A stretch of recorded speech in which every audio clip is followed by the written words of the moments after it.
Hello everyone, welcome to my channel. Let's learn computer science. Today we are going to discuss about IP addresses. Let's start today's session. So first thing that we are going to discuss is what are IP addresses. So IP means Internet Protocol. So basically IP address is a unique identification which is given for a particular device when it is connected to a network, right? So it is a numbered label given to each device connected to the network, and it uses Internet Protocol for communication, right? As we have discussed, IP stands for Internet Protocol, and it's set of rules that governs the format and transmission of data over the internet. And IP addresses, they enable devices to send and receive data over a network by uniquely identifying each device. There are two main versions, IPv4 and IPv6. So let's understand what IPv4 is and what is IPv6. So when we talk about IPv4, Internet Protocol version 4, so it is a 32-bit address format. You all must have seen these kind of addresses. This format is basically IP version 4 addresses. It is 32-bit.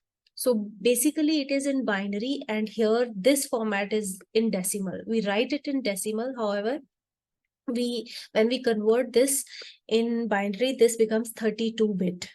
It consists of 4 octets.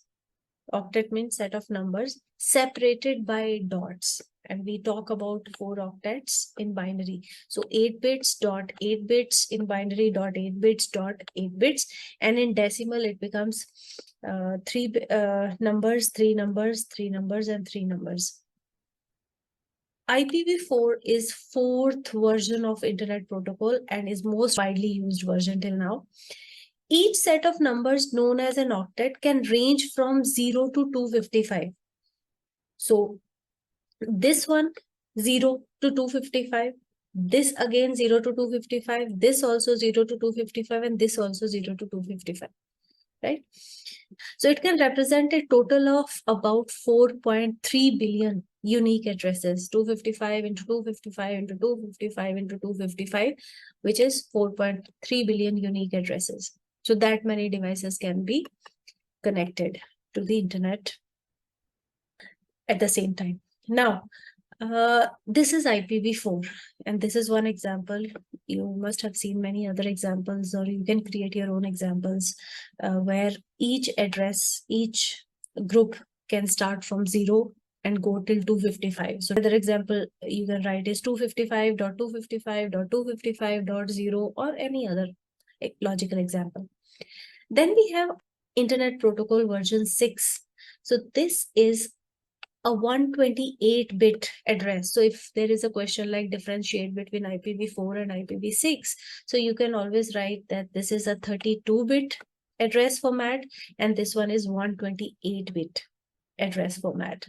Here, each address consists of 8 groups of hexadecimal digits, and they are separated by colons. Up there, they are separated by dots. We also call them periods. Here, in IPv4, they are separated by colons, right? So this consists of 8 groups of hexadecimal, and here up, if you look here, we write it in decimal. So decimal 3 digits, and if we talk about binary, it is 8 bits. Group of 8 bits, 4 group of 8 bits, right? 4 octets separated by dots, right? Here we have, in IPv6, we have 8 groups of hexadecimal digits separated by colons. This is one example, you can have a look. So IPv6 is 6th version of Internet Protocol and is designed to replace IPv4, because IPv4 can only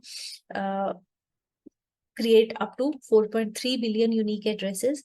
So nowadays, looking at number of devices that are connected to the internet, we need addressing system which can have more addresses.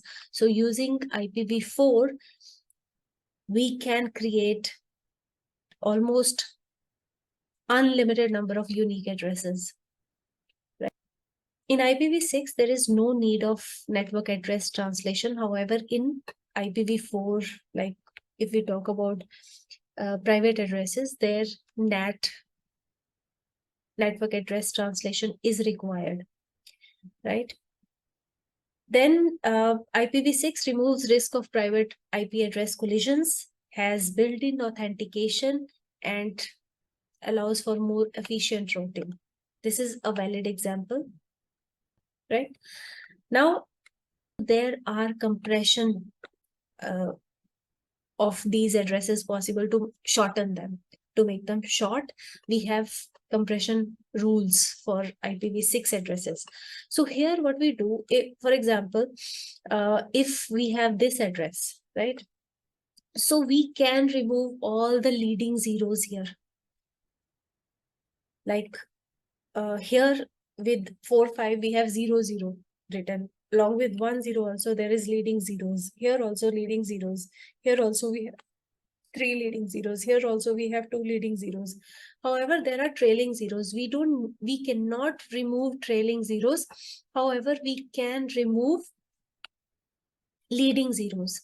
So first thing for compression that we can do is we can remove leading zeros. So we can remove this. So this becomes 45. Removing this, it becomes 1, 0. Removing this, it becomes 5, 2. Removing these 3, this becomes 1. Removing these 2, this becomes 1, 2. And this remains as it is. Right? So compressing this long address by removing leading zeros, this becomes this. Okay. Another thing that we can do for compression is remove inline zeros. Here, wherever there are groups of zeros, we can remove those groups of zeros where only zeros are there without any other number along with them. We can remove those zeros and we can replace them by double colon. Right? So for example, here 3 groups are just having, consecutive groups just having zeros. So we can just remove these 3 groups of zeros by, instead of writing zeros, we can just write 2 colons here, and rest of the things we can write. And along with that, we can also remove leading zeros of this group and this group. So this whole thing can be compressed and it can become this. Right? So 6, 7, A1 is written directly as it is. Here, all these are removed, all these zeros, and it is replaced by a double colon. Then these leading zeros are removed and 1 is written. Then these leading zeros are removed and 1, 2 is written. And then this is written as it is. So this whole address can be compressed and it becomes this. However, remember, we can only write double colon once in one address. We cannot write it multiple times, right?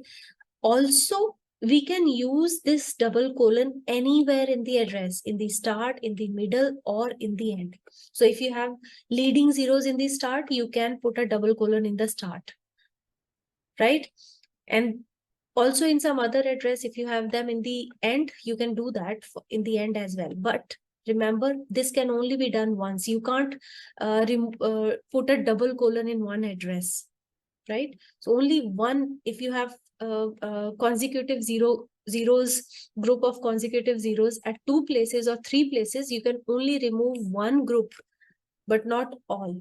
So one group can be replaced by double colon and rest of the groups of zeros will stay as it is, right?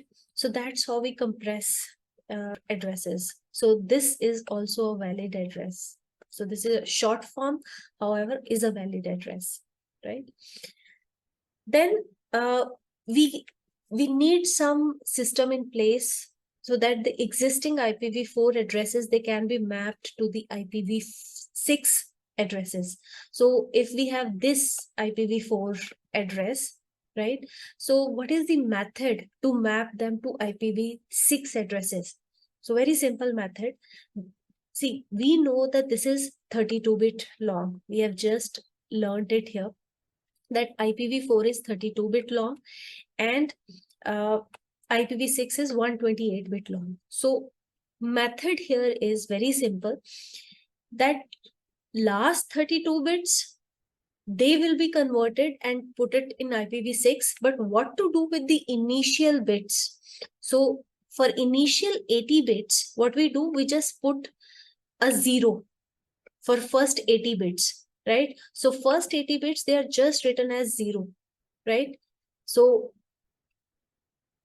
these first 80 bits, when in written hexadecimal, then this is equivalent. You can watch a video on binary to hexadecimal conversion, which I have covered in unit 1.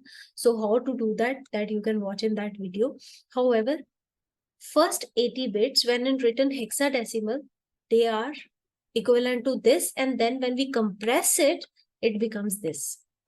Partly compressing, leading zeros removed, it becomes this, and then group of all the zeros when compressed using double colon, then this becomes this. So first 80 bits are set to 0, followed by 16 bits as 1, and when those 16 bits of 1 are converted into hexadecimal, that is equivalent to F 4 times. So 80 plus 16, first 80 plus 16 bits will be written like this, and remaining 32 bits are directly written at the end of IPv6 address. How? Let's see. So if this is the address, its equivalent hexadecimal is this, right? You can individually convert this. 198 is C6 in hexadecimal. Denary 68 is 44 in hexadecimal. Denary 25 is 19 in hexadecimal. Denary 5 is 05 or 5 in hexadecimal. So this whole thing is this in hexadecimal, and we can put this at the end like this. So first 4 bits, then a colon, and then next 4 bits, and directly here. So we can compress IPv4 address into IPv6 using this method. We can also use IPv4 address in IPv6 as written like this.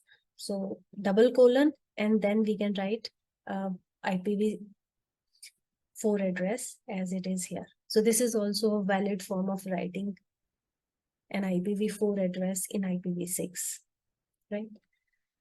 Then there is a topic in your syllabus, IPv4 functionality, how it functions. So IPv4, basically, it has 2 parts.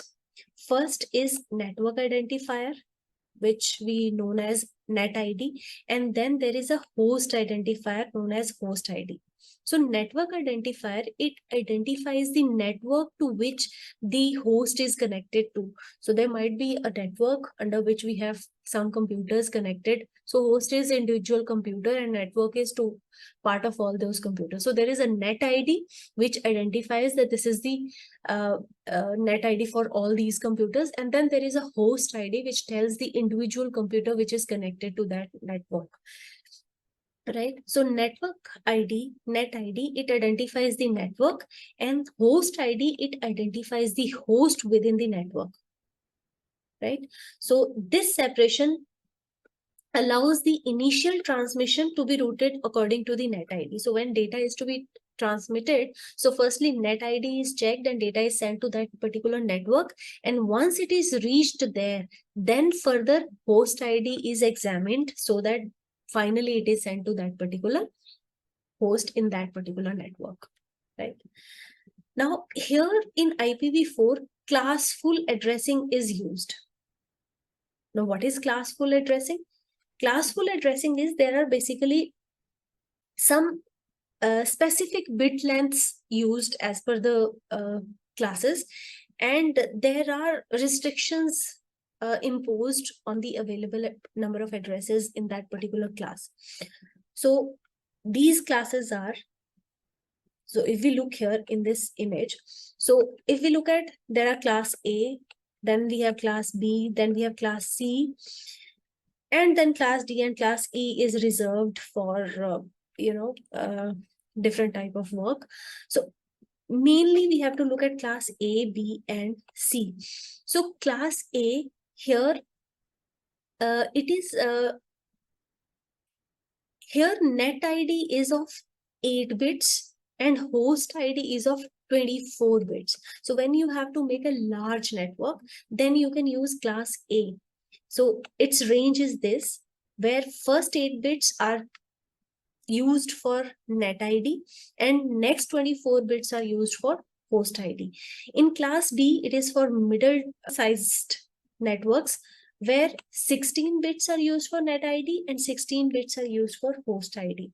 So this is the range for class B, and for class C, this is the range, and here 24 bits are reserved for net ID and 8 bits are reserved for host ID. So this is for smaller networks where a very few computers they need to be connected, right? So that is where this is used. So number of hosts in class A, approximately this much. If we talk about class B, this, and in class C, this is the number, right? So this is known as classful addressing in IPv4, right? And these are the classes. Now, next topic that we need to understand is subnetting. What is subnetting? So basically, subnetting is a process of dividing a network into smaller subnetworks called subnets. So within a network, we can create smaller networks known as subnetworks, and we call them subnets, that helps in simplifying the data transmission. It helps efficiently allocate IP addresses and manage network resources. And here in subnetting, IP addresses are broken down into 3 parts. We don't change net ID, but we partition the host ID into subnet ID and host ID, right? The subnet ID bits are used to identify each subnet within the network. So there is a net ID which identifies the main network. Then there is a subnet ID which identifies the subnetwork within that network. And then there is a host ID which identifies the individual host in the network. And subnet mask, they are the numbers that hides the net ID of a system's IP address and leaves only the host part as the machine identifier. So if we look here, each IP address has 2 parts, network ID and host ID. For example, in this, there are 2 parts. However, if we look at this address, we do not know that from where to where is the net ID and from where to where the host ID is starting. So for example, if we look here, we don't know whether this much is net ID and this is host ID, or this is net ID and 1 is host ID, or this is net ID and last 3 groups are host ID.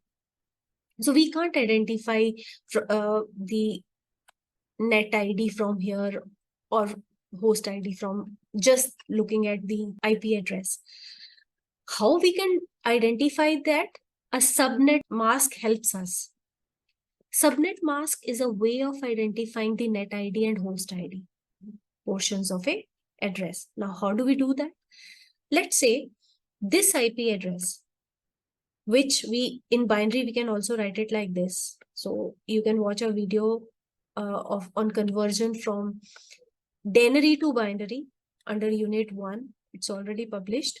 You can go to the playlist of unit 1 and you can watch that video. So if we convert this denary IP address into binary, it becomes this. 192 is this, 168 is this, 1 is this, and 2 is this, right? Now, we don't know exactly the division. However, by default, we also know that subnet mask for class C network is this, We have just seen up there that 24 bits are reserved for net ID in class C and 8 bits are reserved for host ID. So if we convert that into denary, so it is first 24 bits, these are these three groups, and last 8 bits, this one group in denary.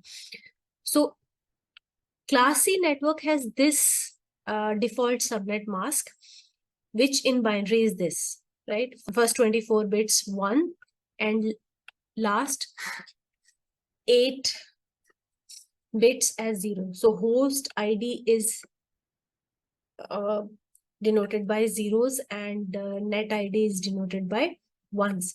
Now, if you get any IP address, right, and you take a logical AND with the subnet mask, you get the clear division.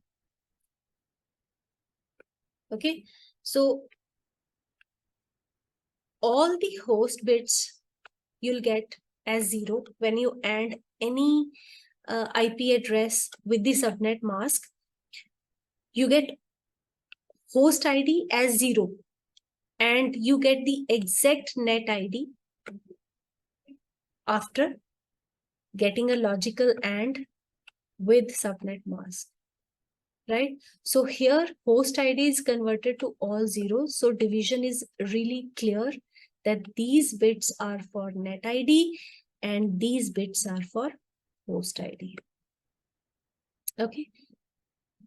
Now what is subnetting process? So subnetting process is basically how subnets are created. So here what happens, first of all, you need to determine the network requirement, looking at,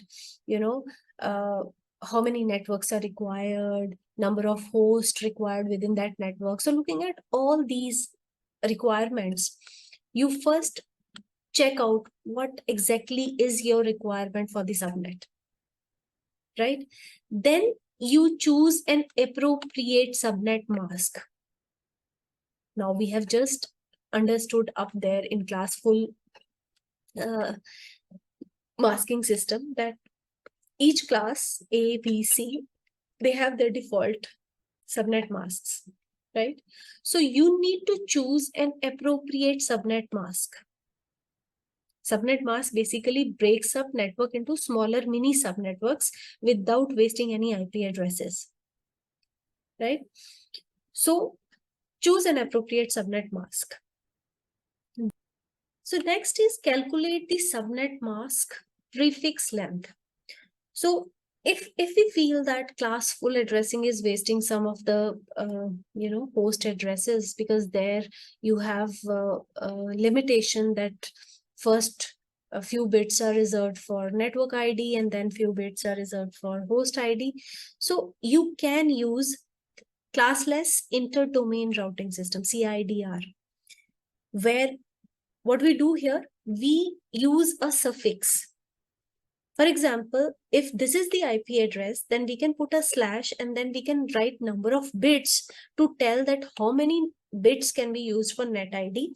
And then whatever bits are left, they will be used for host ID. So instead of using class A, class B, and class C, where there are reserved bits, we can change that number by putting a suffix like this, that if you write a slash and then 18, that means first 18 bits will be used for net ID and then last 14 bits they'll be used for host ID. Okay, and this clearly increases flexibility regarding which bits will be representing net ID and which will be representing host ID. So CIDR, classless inter-domain routing, can be used for calculating the subnet mask prefix length. Then next is divide the IP addresses range into subnets and then allocate IP addresses to each subnet and then implement the subnetting configuration. So that is subnetting process. You can read these pointers under them. However, that much detail is not required. You just need to show an understanding what subnetting is. Okay. Then next is association of IP addresses with a device on a network. Now, each device on a network, such as computer or smartphones, they are assigned a unique IP addresses. And when a device connects to the network, it either obtains an IP address dynamically from the DHCP server. What is DHCP? DHCP is basically Dynamic Host Configuration Protocol. And it's a network protocol. Protocol is basically set of rules that automatically assigns IP addresses and network configuration parameters to devices on the network. So this is a protocol which is used to assign IP addresses and the network configuration.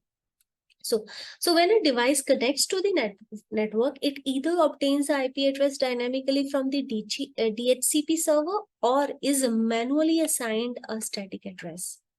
It can be a dynamic or static, which we'll understand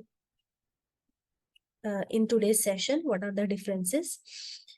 So that's how IP addresses are associated with the devices. Now, how public addresses and private addresses are different and what are they? When we talk about public IP addresses, they are globally routable addresses used on the internet to identify a network or device. They are unique, globally unique, and assigned by ISP, Internet Service Provider. However, when we talk about private IP addresses, they are used within a private network, such as home or office networks, and they are assigned by a router. They're not assigned by ISPs, they are assigned by a router, and they are not globally unique. Right? If we look at this table for their differentiation between public and private IP addresses, so public IP addresses, they are assigned by ISPs, and private IP addresses are assigned by network administrators or routers for private use. These are globally unique and accessible on the internet. Private IP addresses are not globally unique and accessible only within a network, required for devices to communicate over the internet, and private addresses, they are used for internal communication within a network. Public IP addresses, they can be directly accessed and targeted by the internet. However, private address is not directly reachable. NAT, network address translation, is required for private addresses. Public addresses usually used for servers, routers, and public-facing devices, and private addresses, they are used for regular devices within a private network. Public addresses, they are limited in number due to scarcity of IPv4. We have just learned how many addresses we can create using IPv4. However, private addresses, they are abundant in number, right? They are not limited. Public addresses, they subject to security risks and potential attacks. However, private addresses, they are more secure. We have already understood that these public addresses, they are managed and allocated by internet service providers, and private addresses, they are managed and allocated by network administrators. So these are differences between public and private addresses. Now, implications of security for public and private addresses. Public IP addresses, they are more susceptible to security threats as they are directly accessible from the internet. And public addresses, they are more visible and can be targeted by malicious actors. Private IP addresses are generally more secure. Private IP addresses, here network address translation is required because this is commonly used to hide the private IP addresses behind a single public IP address. So whenever you have to transmit data, the NAT server keeps track of which computers are assigned to which private IP addresses, right? And then NAT server swaps the private IP address for a public IP address. Also, private IP addresses are usually in the range of 192.168. Any number range, and can also be in this range, right? So that is another implication of private IP addresses. Now, static and dynamic addresses. Static IP address is manually assigned to a device and remains constant, as the name implies. It is manually assigned and remains constant. Static IP addresses does not change unless manually reconfigured. Static IP addresses are typically used for servers, routers, or devices that require a fixed address. However, dynamic IP addresses are assigned to devices by a DHCP server. Dynamic addresses, they change over time when device reconnects to the network, right? Dynamic IP addresses are commonly used for regular devices like computers, smartphones, and tablets. All the differences are also mentioned in this table. You can have a look.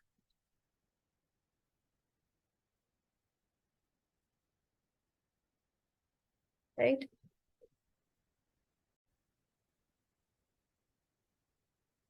Now let's solve some past paper questions.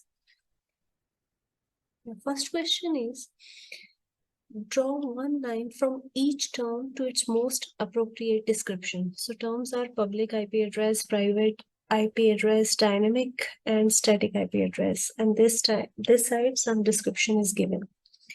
So first one is, it is only visible to devices within the local area network. So quite clear that it is private IP address, right? Then we have it increments by 1 each time the device connects to the internet. So any one out of these? No, not even public, not private, not dynamic, not static. So nothing. A new one is reallocated each time a device connects. So that is quite clear that it is dynamic IP address, right? Then it can only be allocated to a router. So there is no any address which can only be allocated to a router. Then it is visible to any device on the network. So yes, we do know that public IP address is visible to all the devices which are connected to the internet. Then it does not change each time a device connects to the internet. So it is static.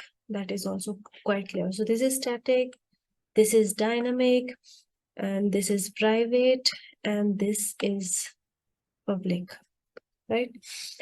So then next question is, the following table shows 4 IPv4 addresses and state if each address is valid or invalid. So this one, let's see first one. So first one is 21E469AA FFF1E colon this. So 1, 2, 3, 4, 5, 6, 7, 8. 8 groups. So all the characters are also correct. So this one is valid, right? So this is valid. You have to write here valid. Then this one, double colon 255.255. This we have learned that IPv4 can be written as in IPv6. So this is also valid. So second one is valid too. Then this is 59FB double colon. Then this. Okay, so they have compressed zeros here by writing a double colon. So this is also valid. Third one is valid too. Then next one is 56FE double colon, then this, then okay. Now here 2 times double colon. So this one is invalid, right? So second, this is also done. In next question, they are asking the following table shows 4 statements about either public or private IP addresses. Tick one box in each row to indicate whether each statement refers to a public or private. Okay, so which one is public and which one is private? That is what we have to figure out. So 192.168. Okay, so this particular range we have learned up there that here. So we have learned that this range is for private IP addresses. So clearly we know that if they have given some range here, this example, so this is private. So first one is private. right? So this is private. Then we have assigned by an internet service provider. So ISP assigns public addresses. So this one is public. Then we have IP addresses cannot be duplicated in different networks. IP addresses cannot be duplicated. So public, it cannot be duplicated. It is unique for all. Then network address translation is necessary. So NAT is necessary in private addresses. So this one is private, right? So this one is also done. Then we have describe the purpose of an IP address. So we have learned that IP addresses give unique identification to a device in the network. Second point, you can write IP address is used to locate a device on a network. So unique and to locate a device on a network. Plus, you can also write that it helps in data transmission, send and receive data over a network. That also you can write because this is 2 markers. So any 2 points you can write. The next question is about IPv4 address. So they are asking, describe using an example the format of IPv4 address. So I have written up there so many pointers. So I have copied and pasted here. You can write any 4 pointers. It is a 4-marker question. You can write any 4 pointers. So 128-bit addressing consists of 8 groups or hexadecimal digits separated by colons. Then IPv6 is 6th version of IP addresses, and longer address spaces. You can write one example also. You can also write about how many addresses can be no, you can't. Just the format you have to explain. So yeah, one example can also be written. Then we have an IP address can be static or dynamic, and they're asking about state differences between static and dynamic addresses. So here you can write about 4-marker. So you can write any 2 points for static and any 2 points for dynamic. For static, you can write manually assigned and remains constant, does not change unless manually reconfigured. Any 2 points you can write, typically used for servers, routers, or devices. Dynamic, assigned by DHCP server, and addresses change over time when the device reconnects, and commonly used for regular devices. Any 2 points you can write for static, any 2 points you can write for dynamic. Then we have one more question about subnet mask. So they have given a subnet mask is used when subnetting in a LAN. 2 devices on LAN are located in different subnetworks. The IP addresses and corresponding subnet masks are shown. So they have given device IP address 10.10.12.1, and then there is another one. And they have given subnet mask for that. For both the IP addresses, a subnet mask is given. Now they're asking, identify the following network ID and host ID. So network ID for the device with the IP address. So for this IP address, we need to figure out what is the network ID. So we know when subnet mask, we know if we figure out logical and with the IP address, we get the clear bifurcation between the network ID and host ID. So here we see that these are the fixed bits for our net ID. So from here we get to know that this is our net ID because these are the bits fixed for net ID in subnet masks, and these are the bits fixed for host ID. Zeros, they represent host ID, and ones, they represent net ID. So this is net ID here. So 10. In the second one, this one, they are asking what is the host ID. So here in the subnet mask, we know that these bits are for the net ID and last 8 bits are for the host ID. So here last 4 bits are 4. So 4 is the answer. So that was the last question. So yeah, today we have covered, it was a really big topic, and we have covered IP addresses including IPv4. So today we have covered IP. Okay. So today we have covered IP addresses including IPv4 and IPv6, private and public, and static and dynamic addresses, including subnetting topic also. So that's all. Thank you.